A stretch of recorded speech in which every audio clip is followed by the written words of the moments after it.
Hello everyone. इस video में हम लाइंस ऑफ रिग्रेशंस पर कुछ और प्रॉब्लम्स को डिस्कस करेंगे। ठीक है।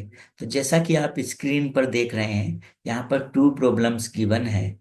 तो इस वीडियो में हम इन टू प्रॉब्लम्स को डिस्कस करेंगे। ठीक है। तो चलिए चलते हैं सबसे पहले क्वेश्चन नंबर 1 पर और उसको डिस्कस करते हैं।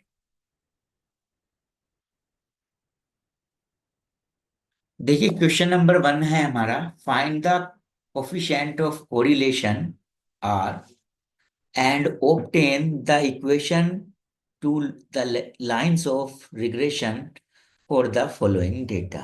ठीक है। तो यहाँ पर एक देखिए, हमें एक दो वेरिएबल्स x और y के लिए एक डेटा सेट गिवन है। ठीक है। और इस डेटा सेट के लिए हमें एक्स और वाई के बीच में जो कोरिलेशन होगा उसको फाइंड करना है, और उसके साथ साथ हमें लाइंस ऑफ रिग्रेशन को भी फाइंड करना होगा। तो लाइंस ऑफ रिग्रेशन हमारी क्या होती हैं? टू टाइप्स की होती हैं। एक तो lines of regression Y on x होती है, और एक lines of regression x on y होती है। ठीक है। तो दोनों लाइंस को हमें क्वेश्चन में फाइंड करना होता है। ठीक है। तो चलिए चलते हैं सॉल्यूशन पर, डिस्कस करते हैं कि कैसे हम लाइंस ऑफ रिग्रेशन को फाइंड करते हैं, और फिर उसके बाद कोरिलेशन कैसे हम फाइंड करते हैं। ठीक है। तो सॉल्यूशन पर चलते हैं। तो देखिए, कोरिलेशन फाइंड करने के लिए हमें, या रेग्रेशन फाइंड करना है हमें, जब कोई डेटा सेट हमें गिवन है, तो उसके लिए हमें सबसे पहले बी बाई एक्स और बी एक्स बाई को फाइंड करना होता है, यानी रेग्रेशन कोफिशिएंट्स को फाइंड करना होता है। तो सबसे पहले हमें क्या फाइंड करना होगा? कोफिशिएंट ऑफ रेग्रेशंस को, जो कि क्या होते हैं? बी बाई एक्स और b x y. B by x होता है बाई ऑन एक्स, और बी एक्स बाई होता है एक्स ऑन बाई। ठीक है। तो इन दोनों को हमें फाइंड करना होगा। ठीक है। तो जब भी ऐसा कोई डेटा सेट गिवन होगा जिसमें हमें रिग्रेशन लाइंस को फाइंड करना होगा, तो इस केस में हमें बी बाई एक्स और बी एक्स वाई के ये दोनों फॉर्मूले यूज करने होंगे। ठीक है। तो इन दोनों फॉर्मूलों को आपको याद कर लेना है। अब इन दोनों फॉर्मूलों में हमने कुछ जो नोटेशंस ली हैं उनको समझना होगा कि वो क्या है। ठीक है। तो चलिए उनको समझ लेते हैं। तो सबसे पहले बात करते हैं एन की। इन फॉर्मूलों में यूज किया है हमने किसको? एन को यूज किया है। ये एन, तो ये एन क्या होता है? एन होता है नंबर ऑफ ऑब्जर्वेशंस, जितनी ऑब्जर्वेशंस गिवन होती हैं। जैसे यहाँ पर 1 2 3 4 5, यानी आपको 5 ऑब्जर्वेशंस गिवन है। तो यहाँ पर इस क्वेश्चन में एन की वैल्यू 5 हो जाएगी। क्लियर है? एन की वैल्यू यहाँ पर 5 हो जाएगी। उसके बाद एक्स बार क्या है यहाँ पर? अगर एक्स बार भी हमें फाइंड करना होगा, तो एक्स बार क्या होता है? Mean of x. ठीक है। एक्स का जो मीन होता है उसको हम बोलते हैं एक्स बार, और जो वाई का मीन होगा उसको हम बोलते हैं वाई बार। तो ये बातें आपको याद रखनी है। ठीक है। तो अब सबसे पहले जो आप फाइंड करेंगे, वो फाइंड करेंगे बी बाई एक्स और बी एक्स बाई को। अब देखिए, इन दोनों को फाइंड करने के लिए आपको एक तो एन की वैल्यू चाहिए, जो कि हमने पता कर ली, वो कितनी है? 5 है, नंबर ऑफ ऑब्जर्वेशन। और ये देखिए, इन दोनों फॉर्मूले में समेशन किसके आगे है? एक्स वाई के आगे, एक्स के आगे, वाई के आगे, और एक्स स्क्वायर के आगे, और वाई स्क्वायर के। तो जिसके भी आगे समेशन है, वो कॉलम्स आपको फाइंड करने पड़ेंगे। यानी एक टेबल बनानी होगी, और उस टेबल में कॉलम क्या क्या बनाएंगे आप? एक तो जो एक्स और वाई दे रखे हैं इनको तो बनाएंगे ही, उसके साथ साथ समेशन किसके आगे है? एक्स वाई के। तो एक एक्स वाई का कॉलम भी बनाना होगा, और एक्स स्क्वायर के आगे भी समेशन है, यानी एक्स स्क्वायर का भी कॉलम बनाना होगा, और वाई स्क्वायर के आगे समेशन है तो वाई स्क्वायर का कॉलम भी बनाना होगा। ठीक है। तो चलिए सॉल्व करते हैं। तो सबसे पहले तो जो एक्स और वाई की वैल्यूज गिवन है हमें, इनको लिख लेते हैं हम। सबसे पहले हमने एक्स और वाई की वैल्यूज को लिख लिया। अब इसके बाद हम क्या करेंगे? यहाँ पर एक कॉलम बनाएंगे इसके साइड में एक्स वाई का। एक्स वाई का कॉलम कैसे बनेगा? ये जो एक्स है और ये जो वाई है, इन दोनों की वैल्यूज को आपस में मल्टीप्लाई कर देंगे। जैसे 1 को 2 से 2 को 5 से, तो ये एक्स वाई की वैल्यूज यहाँ पर हम फाइंड कर लेते हैं। तो एक्स वाई की वैल्यू हमने फाइंड कर ली। 1 इंटू 2 2 आ गया, 5 इंटू 2 10 आ गया, 3 इंटू 3 9, 8 इंटू 4 32, और 5 इंटू 7 35 आ गया। ठीक है, तो ये एक्स वाई का कॉलम फाइंड कर लिया। अब इसके साइड में एक कॉलम और बनाएंगे एक्स स्क्वायर का। एक्स स्क्वायर का कॉलम कैसे बनाएंगे? किसका स्क्वायर है? ये एक्स का, यानी एक्स कहाँ पर है? ये। तो यानी इन वैल्यूज का आप क्या कर देंगे? स्क्वायर्स कर देंगे, और वो यहाँ पर लिख लेंगे। जैसे 1 का स्क्वायर करेंगे तो 1 यहाँ पर आ जाएगा, 2 का स्क्वायर करेंगे तो 4 आ जाएगा। इस तरह से ये एक्स स्क्वायर का कॉलम बना लिया हमने। ठीक है, देखिए 1 का स्क्वायर 1, 2 का स्क्वायर 4, 3 का स्क्वायर 9, 4 का स्क्वायर 16, और 5 का स्क्वायर 25। तो ये एक्स स्क्वायर का कॉलम हो गया। अब इसके बाद एक कॉलम बनाएंगे इसके साइड में हम वाई स्क्वायर का। तो वाई स्क्वायर का कॉलम कैसे बनेगा? किसका स्क्वायर है? वाई का। तो वाई कहाँ पर है? ये। यानी इस कॉलम में ये जो वैल्यूज हैं इनका क्या कर देंगे? स्क्वायर फाइंड कर देंगे, तो यहाँ पर वाई स्क्वायर की वैल्यूज आ जाएंगी। तो उनको फाइंड कर लेते हैं। तो हमने वाई स्क्वायर की वैल्यूज फाइंड कर ली है। देखिए 2 का स्क्वायर 4, 5 का स्क्वायर 25, 3 का स्क्वायर 9, 8 का स्क्वायर 64, और 7 का स्क्वायर 49। तो हमने वाई स्क्वायर की वैल्यू भी फाइंड कर ली। अब उसके बाद क्या करेंगे? हम इन सभी कॉलम्स का टोटल कर लेंगे। एक्स का यहाँ पर समेशन फाइंड कर लेंगे। यहाँ पर एक्स का टोटल, यहाँ पर इस कॉलम का वाई का टोटल, यहाँ पर एक्स वाई का टोटल, और यहाँ पर एक्स स्क्वायर का टोटल, यहाँ पर वाई स्क्वायर का टोटल हम फाइंड कर लेते हैं। तो चलिए कर लिया टोटल हमने। एक्स का टोटल आया हमारा 15, वाई का टोटल 25, एक्स वाई का समेशन 88, और एक्स स्क्वायर का 55, और वाई स्क्वायर का 155। अब हमें सोल्व करना है। तो सबसे पहले तो एन हमने फाइंड कर लिया था, नंबर ऑफ ऑब्जर्वेशन वो कितना है? 5। हमने काउंट कर लिया था ऑब्जर्वेशंस को, 1 2 3 4 5। ये 5 ऑब्जर्वेशंस गिवन थी, तो एन आ गया 5।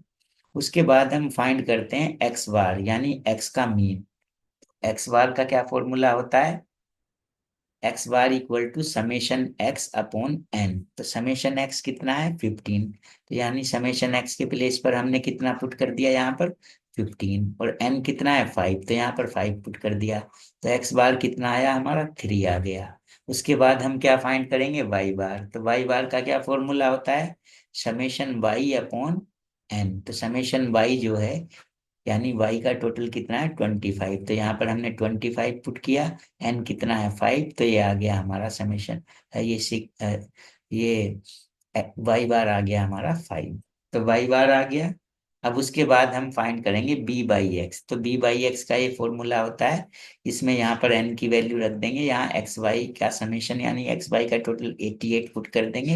यहाँ पर समेशन x है, यानी समेशन x 15 पुट कर देंगे। यहाँ पर y के प्लेस पर हम समेशन y के प्लेस पर 25, और यहाँ पर n के प्लेस पर 5, समेशन एक्स स्क्वायर यानी यहाँ पर 55 पुट करेंगे, और ये समेशन x का होल स्क्वायर है। तो यानी समेशन x कितना है? 15। तो ये 15 का होल स्क्वायर हो जाएगा। तो ये हमने पुट कर दिया।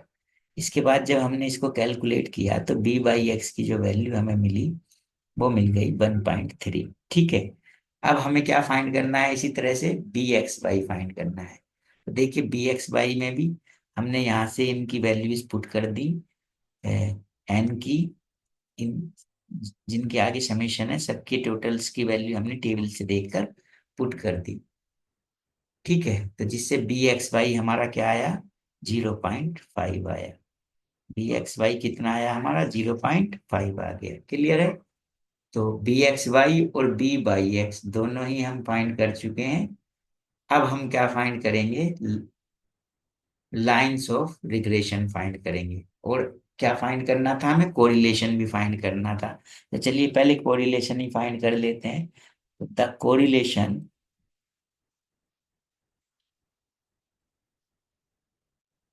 कोरिलेशन क्या होता है? R equal to under root b by x into b x y होता है। तो आर इक्वल टू हो जाएगा हमारा under root b by x आया हमारा 1.3, और बी एक्स वाई आया हमारा 0.5। ठीक है, तो अब हम कोरिलेशन कैसे फाइंड करेंगे भाई? जो ये है हमारा 1.3, इसकी मल्टीप्लाई हम किस में करेंगे? 0.5 में मल्टीप्लाई करेंगे इसकी। और जब मल्टीप्लाई कर लेंगे तो जो आएगा उसका रूट फाइंड कर लेंगे, तो कोरिलेशन की वैल्यू आ जाएगी। तो कोरिलेशन आएगा हमारा यहाँ पर,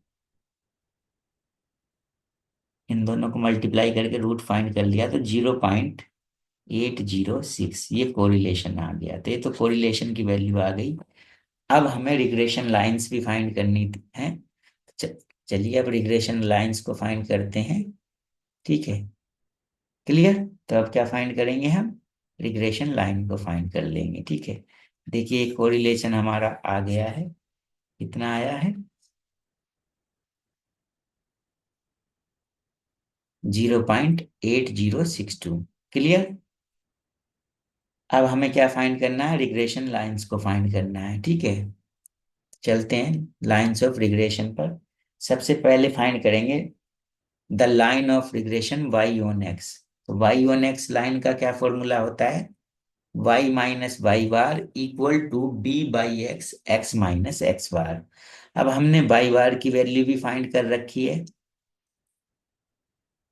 और एक्स बार की वैल्यू भी फाइंड कर रखी है और बी बाई एक्स की वैल्यू भी फाइंड कर रखी है। तो ये वैल्यूज हम इसमें पुट कर देते हैं, तो ये इक्वेशन आएगी। अब इसको और सिंप्लीफाई करना है, वाई को लेफ्ट साइड में रखना है केवल, बाकी सबको राइट में भेज देंगे।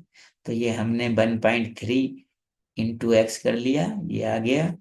फिर 1.3 की 3 में मल्टीप्लाई कर लिया। फिर ये जो माइनस का 5 था इसको राइट हैंड साइड में ले गए और इसको कैलकुलेट किया तो y इक्वल टू आया हमारा 1.3x प्लस 1.1। यही क्या है? आपकी रिग्रेशन लाइन है। कैसी रिग्रेशन लाइन है? y ऑन x है। ठीक है, अब कैसी रिग्रेशन लाइन फाइंड करनी है आपको? अब फाइंड करनी है regression line x on y। तो the line of regression x on y is क्या होती है? इसका फॉर्मूला होता है x minus x bar equal to, इसमें होता है बी एक्स वाई। क्या होता है इसमें? बी एक्स वाई होता है, क्योंकि यहाँ पर एक्स ऑन वाई है तो पहले एक्स आएगा। तो इसकी वैल्यू भी हमने फाइंड कर ली थी, एक्स बार की, वाई बार की वैल्यू भी फाइंड कर ली थी और बी बाई एक्स की भी क्वेश्चन में कर चुके हैं पहले फाइंड। तो यहाँ पर इनकी वैल्यूज पुट कर देते हैं और अब एक्स को हम लेफ्ट साइड में रखेंगे, बाकी सबको राइट में भेज देंगे। ठीक है, तो बाकी सबको राइट में भेज दिया हमने। ठीक है, उसके बाद कैलकुलेट किया तो x इक्वल टू आया हमारा, कितना आया? जी, x equal to 0.5 y plus 0.5। तो यही आ गई आपकी regression line x on y। ठीक है, तो जो प्रॉब्लम में हमें करना था वो दोनों रिग्रेशन लाइंस फाइंड करनी थी, दोनों को हम फाइंड कर चुके हैं और कोरिलेशन फाइंड करना था। तो कोरिलेशन भी हमने फाइंड कर लिया। ठीक है, तो प्रॉब्लम हमारी सॉल्व हो गई। ठीक है, तो अब नेक्स्ट प्रॉब्लम पर चलते हैं। नेक्स्ट प्रॉब्लम है हमारी, the following table gives age in years of cars and annual maintenance cost y in 100 rupees. एक टेबल गिवन है आपको, calculate the maintenance cost for a 4 year old car after finding the regression equations. देखिए क्या given है हमारे पास। X जो है, x जो डिनोट कर रहा है वो एज को डिनोट कर रहा है कि कार जो है हमारी वो कितने साल पुरानी है। तो एक्स तो उसकी एज को डिनोट कर रहा है। वाई किसको डिनोट कर रहा है? एनुअल मेंटेनेंस को डिनोट कर रहा है वाई, कि अगर कोई कार 1 साल पुरानी है तो उस पर कितना मेंटेनेंस कॉस्ट आती है उसकी। तो 15 है ये, और ये 100 रुपीज में है, यानी ये 1500 है, ये 18 है, 100 है, सभी 100 में है। तो हम 100 का यूज बाद में करेंगे, अभी तो हम इस टेबल को देख लेते हैं। अब हमें फाइंड क्या करनी है? Calculate the maintenance cost. तो मेंटेनेंस कॉस्ट फाइंड करनी है हमें। मेंटेनेंस कॉस्ट मतलब वाई, मेंटेनेंस कॉस्ट का मतलब क्या है? वाई यहाँ पर दे रखा है, यानी वाई फाइंड करना है for a 4 year old car. 4 year old का मतलब एज दे दी, एज मतलब क्या है? एक्स। एक्स दे दिया एज। तो यानी जब एक्स इक्वल टू 4 है तब आपको वाई फाइंड करना है। और ये कैसे फाइंड करना है? रिग्रेशन इक्वेशन से फाइंड करना है। अब दो रिग्रेशन लाइन होती हैं आपकी, एक तो वाई ऑन एक्स और एक एक्स ऑन वाई। तो देखिए, अगर एक्स आपको गिवन हो और आपको वाई फाइंड करना है तो आप इक्वेशन यूज करते हैं वाई ऑन एक्स। और अगर वाई गिवन हो, क्या फाइंड करना है? एक्स, तब आप इक्वेशन यूज करते हैं एक्स ऑन वाई। तो इस क्वेश्चन में क्या गिवन है? आपको एक्स गिवन है और वाई फाइंड करना है। तो यानी आपको कौन सी रिग्रेशन लाइन फाइंड करनी है? Y on x line find करनी है। ठीक है, तो चलिए चलते हैं सॉल्यूशन पर, सोल्व करेंगे कि कैसे सोल्व करेंगे। ठीक है, सॉल्यूशन पर चलते हैं। तो हमें सबसे पहले तो रिग्रेशन कोफिशिएंट फाइंड करना पड़ेगा। कौन सी लाइन फाइंड करनी है हमें? Y on x. Y on x find करनी है तो रिग्रेशन कोफिशिएंट भी वाई ऑन एक्स यानी बी बाई एक्स फाइंड करना पड़ेगा। ठीक है, तो द कोफिशिएंट ऑफ रिग्रेशन क्या फाइंड करना पड़ेगा? B by x. और मैंने बताया था जब भी कोई टेबल गिवन हो तो बी बाई एक्स इसी तरह से हम इस फॉर्मूले का यूज करते हुए फाइंड करते हैं। ठीक है, अब फॉर्मूले में जब बी बाई एक्स फाइंड कर लेंगे तो उसके बाद फिर हम रिग्रेशन लाइन फाइंड कर लेंगे। क्या? वाई ऑन एक्स, जिसका फॉर्मूला क्या होता है? Y minus Y bar equal to B by X, X minus x bar. तो सबसे पहले तो रिग्रेशन लाइन फाइंड करने के लिए ये फाइंड करना पड़ेगा और उसके बाद एक्स बार और वाई बार भी फाइंड करने पड़ेंगे। ठीक है, तो देखिए सबसे पहले तो बी बाई एक्स फाइंड करना है तो यानी ये फाइंड करना है। इसके लिए आपको एक टेबल बनानी पड़ेगी, क्योंकि ये तब तक फाइंड नहीं होगा जब तक आपको एन पता ना चल जाए। तो एन तो आप देख लीजिए कितना है, 1 2 3 4 5, 5 ऑब्जर्वेशन है तो एन तो 5। उसके बाद इसको कैलकुलेट करने के लिए एक टेबल बनानी पड़ेगी जिसमें कॉलम बनाना पड़ेगा एक्स वाई का और केवल एक्स स्क्वायर का। बाकी एक्स और वाई का तो कॉलम आप बनाएंगे ही, जो कि क्वेश्चन में गिवन है। तो ठीक है, सबसे पहले एक्स वाई का कॉलम बना लेते हैं, जो क्वेश्चन में गिवन है उसको हमने बना लिया। उसके बाद फिर हम यहाँ पर एक इसके साइड में एक कॉलम बनाते हैं एक्स वाई का, यानी एक्स और वाई इन वैल्यूज को आपस में मल्टीप्लाई करके हमें एक्स वाई की वैल्यू मिल जाएगी। तो हमने इनको मल्टीप्लाई कर लिया, 1 × 15 15, 3 × 18 54, 5 × 21 105, 7 × 23 161, 9 × 22 198। अब एक कॉलम और फाइंड करना होगा हमें यहाँ पर इसके साइड में एक्स स्क्वायर का। एक्स स्क्वायर का कॉलम कैसे फाइंड होगा? जो ये एक्स है इसकी वैल्यूज का स्क्वायर कर देंगे इनका, 1 का स्क्वायर करेंगे तो 1, 3 का 9, इस तरह से ये एक्स स्क्वायर का कॉलम हम फाइंड कर लेंगे। कर लिया फाइंड हमने, 1 का 1 स्क्वायर, 3 का 9, 5 का 25, 7 का 49, 9 का 81। तो इनके स्क्वायर फाइंड कर लिए। ठीक है, अब इनके हम टोटल भी फाइंड कर लेते हैं। तो इनके टोटल फाइंड कर लेंगे, एक्स का टोटल यहाँ आ जाएगा, वाई का यहाँ पर आ जाएगा, एक्स वाई का यहाँ पर, और एक्स स्क्वायर का टोटल यहाँ पर आ जाएगा। तो टोटल कर लिया हमने, तो ये टोटल आ गए। अब सोल्व करते हैं। तो सबसे पहले तो देखिए एन कितना था, नंबर ऑफ ऑब्जर्वेशन 5 था, 5 कर लिया फाइंड हमने। उसके बाद फाइंड करेंगे एक्स बार। एक्स बार होता है समेशन एक्स अपॉन एन। तो समेशन एक्स कितना है? देखिए एक्स का टोटल 25 पुट कर दिया यहाँ पर, और एन कितना है? 5। तो एक्स बार आ गया हमारा 5। उसके बाद क्या फाइंड करेंगे? Y bar. तो वाई बार होता है हमारा समेशन वाई। समेशन वाई मतलब वाई का टोटल कितना है? 99। तो यहाँ पर हमने 99 पुट कर दिया अपॉन एन, एन मतलब 5, 5 पुट कर दिया। तो ये आ गया हमारा वाई बार 19.8, यानी मीन आ गया वाई का। ठीक है, अब उसके बाद फाइंड करना है बी वाई एक्स। तो बी वाई एक्स का ये फॉर्मूला होता है हमारा, यहाँ पर एन की वैल्यू रख दीजिए, यहाँ पर एक्स वाई का टोटल, यहाँ पर एक्स का टोटल, यहाँ पर वाई का टोटल, यहाँ पर एक्स स्क्वायर का टोटल, और यहाँ पर एक्स के टोटल का स्क्वायर। तो ये टेबल से देखकर आप पुट कर दीजिए इसमें। तो बी वाई एक्स की वैल्यू कितनी आ जाएगी? 0.95। तो ये 0.95 बी वाई एक्स की वैल्यू आ गई। अब आप फाइंड कर सकते हैं regression line Y on x.